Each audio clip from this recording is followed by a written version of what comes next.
back. I'm Dominic Huff with Andre Walker from Georgia Unfiltered and Homebrew News. We're talking to two members of Clayton County's esteemed delegation.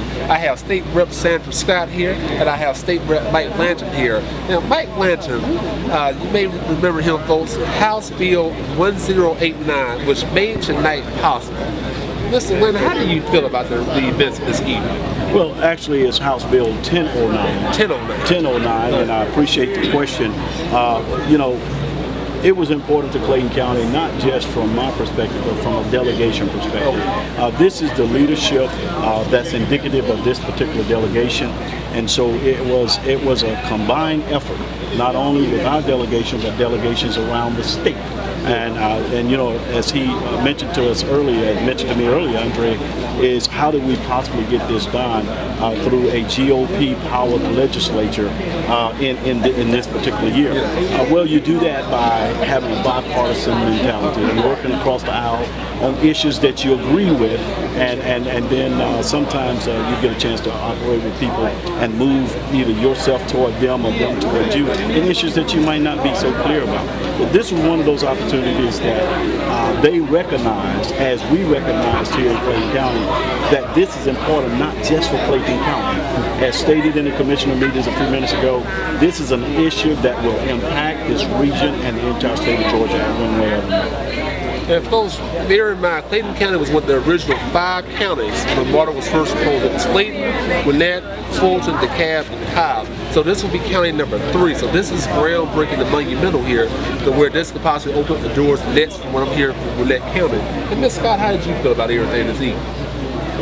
Well, I kind of said that right now my heart is broken, and we talked about raising the sales tax to 8%. But my take on, no one wants taxes to be raised, but in Clayton County, our people need transportation. That is the main thing. People need transportation. And I do feel as a citizen that with the taxes going up 8%, people will still be able to live and they will still be able to do the things that they do. But most of all, they will have transportation and they will be able to travel to Atlanta so that they can get better jobs and it will help the economy. And that is what people need. And people need transportation so they can be able to get to work and get back and forth, go to the doctor, all the things that you heard tonight. That is why this is so important, that we are able to bring transportation to Clayton County. But I will say that I will not give up tonight. I will not give up tonight, and I think we're going to come back to the table sooner than people expect so that we could let this bill go through. Because the people have spoken, and the people want transportation. Now, I commend the Clayton County delegation, as Mr. Glenn said, all the delegations that came together to help this bill. It was 1009 that helped make this become reality, because it happened before, the commission dropped the ball, so we gave it another chance with the new commission, and they at least attempted something. So I commend you guys for your tough leadership in tough times. You heard the cry, you heard the call, and you got it done. Now, moving forward, let's say if this fails, let's say let's start out if MARTA rejects this or the voters reject this, what's going to be the game plan for next year? Well, that's a great question as well. But first, let me go back and address one of the concerns about the 8% sales tax. First of all, 65%, as was noted in the meeting tonight, 65% of these funding would not be on the backs of the citizens and residents of Clayton County. It would be a pass-through tax for folks that are coming through the county. And so the question is, can folk won't come here, folk won't do business here? But if that was the case, then why did the same commission come to the General Assembly in 2008 asking for us to pass legislation to create a hotel-motel tax for the county? It's the same concept. And so hotels and motels are businesses too.